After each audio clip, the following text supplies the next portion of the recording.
Essa é a lição de Paulo para a igreja de Roma, para que os irmãos aprendam a conviver mesmo diante de posicionamentos e culturas e heranças totalmente distintas. Aqui algumas lições eu quero que você guarde no coração. A primeira delas: temos que ser cautelosos em tudo, até mesmo quanto aos nossos posicionamentos, sejam eles doutrinários ou culturais, e devemos examiná-los se é fruto de uma visão correta do texto bíblico ou é apenas coisa da nossa cabeça ou da má interpretação. Da má interpretação. Né? Muitas pessoas perguntam, eu que prego em algumas igrejas, vez por outra por aí, eu estou parando mais porque eu não estou tendo mais ritmo, né?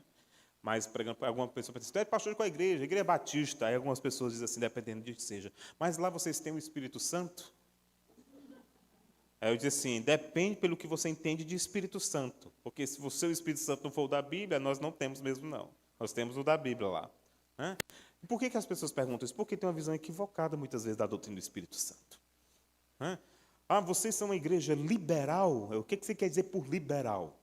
Porque liberal é de libertinagem. Né? Nós somos libertos, não liberais. É diferente. Né? Então, observe que muitas vezes as pessoas têm uma visão equivocada sobre determinadas coisas. Nós não podemos ser assim, irmãos. Os nossos posicionamentos não têm que ser fruto de uma visão distorcida. Daí a importância de vir ao culto e ouvir a pregação da palavra de Deus. Por quê? Porque enquanto o Espírito Santo ele também toca o nosso coração, ele prepara a nossa mente para sermos cristãos sábios neste mundo de pessoas enlouquecidas. A sabedoria do alto, ela é incomparavelmente melhor do que a sabedoria do terreno. O apóstolo Tiago chama a sabedoria terrena de diabólica, mas ele chama a sabedoria do alto a sabedoria que procede de Deus. O mundo que nós vivemos, a igreja que nós congregamos, nós acabamos de deixar as crianças partirem para a salinha.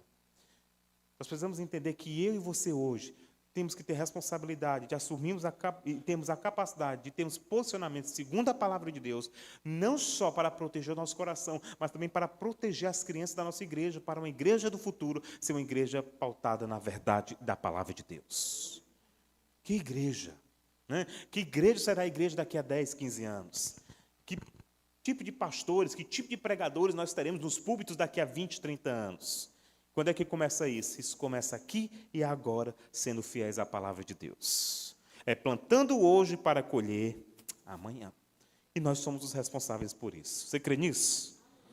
Segunda coisa, em toda igreja haverá cristãos maduros e aqueles que estão em fase de aprendizado. Contudo, um não pode desprezar o outro. O que se considera maduro, já tem muitos anos de igreja, tem que manter sempre a humildade. E aquele que ainda não sabe muitas coisas porque está iniciando, tem que crescer no conhecimento da palavra e amadurecer. Ou seja, dos dois lados a faca corta. Aqueles que já conhecem muito têm que manter a humildade para poder ensinar aqueles que estão iniciando a fé cristã. E aqueles que estão começando e que não sabem muitas coisas, se alguém perguntar lá fora, isso pode, isso não pode, você precisa entender que você precisa ter conhecimento da palavra para lidar com as demandas da vida. A demanda. E tem um parecer. Maria Esther, minha filha, recentemente perguntou assim, papai, quando crescer, posso fazer uma tatuagem? Eu disse assim, por que você está perguntando isso? Você viu algum canto? Ela assim, foi. Mas eu posso? Eu disse assim, vamos conversar. Porque dizer sim ou não é uma resposta genérica. Eu preciso fazer ela pensar e saber por que deseja fazer, não é nem sim ou não. Eu tenho que ensinar ela o quê? A pensar para ela chegar a uma conclusão, não porque alguém disse que é legal ou porque viu alguém fazendo, mas porque saber se aquilo glorifica a Deus ou não. Ou seja, é da nossa responsabilidade termos essa sabedoria da parte de Deus e pedirmos, segundo a sua palavra, para termos a liberdade de opinar e falar alguma coisa com propriedade e não com base em achismo.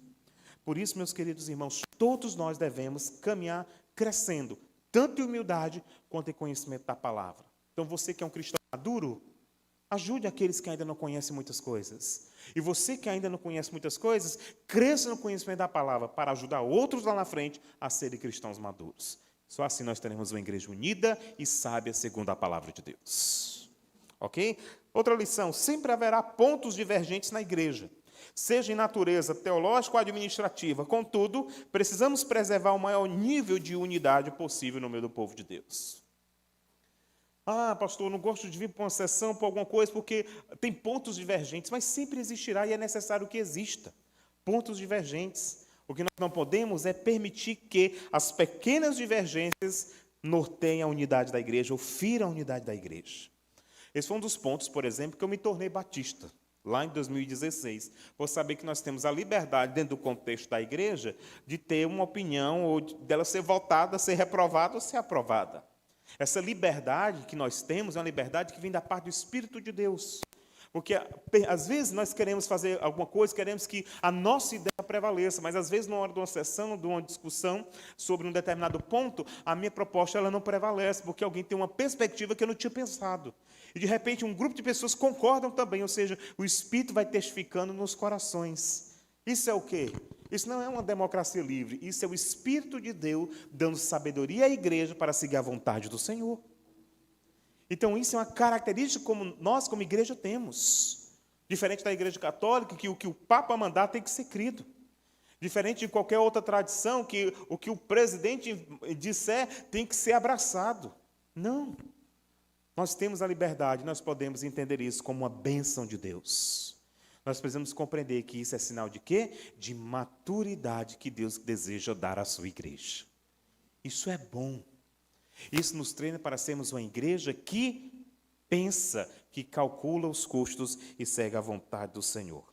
E, por fim, para nós concluirmos aqui, ok?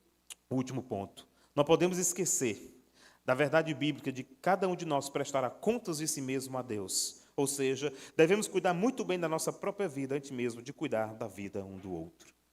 E aqui, meus irmãos, que é o argumento último de Paulo em Romanos capítulo 14. Ao cuidarmos da nossa própria vida, nós estamos tomando uma atitude correta, porque aí nos tornamos habilitados para ajudar e cuidar de outros. Ou seja, se eu sou zeloso com aquilo que acontece no meu coração, eu tenho condições de cuidar e zelar pela vida do outro. Se nós tomarmos essa atitude, muitos dos problemas que afetam a vida da igreja, uma família, um casamento, serão solucionados.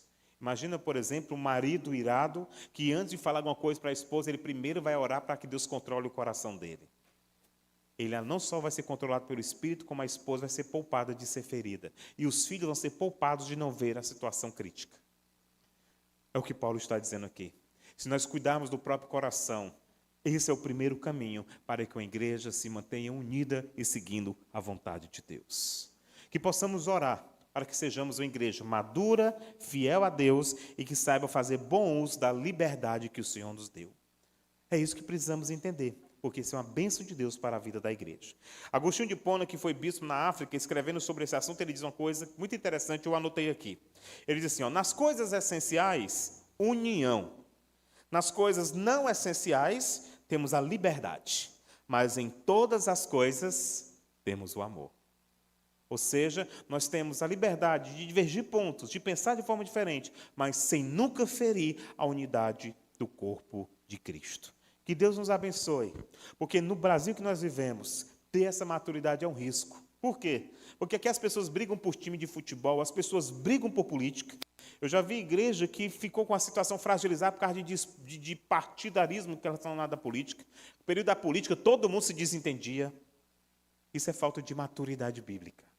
Uma igreja que diverte por questões tão banais que nem essa é porque não entendeu ainda o entendimento e a proposta do Evangelho. Não entendeu. Nessa última eleição, por volta de 2018, eu vi pastores dizendo assim, quem não votar em candidato falando de tal não pode ser mais membro da igreja. Onde é que já se viu isso?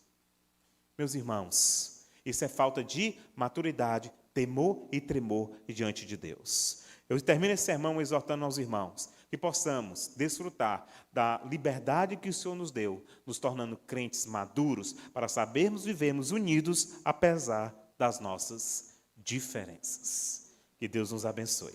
Amém?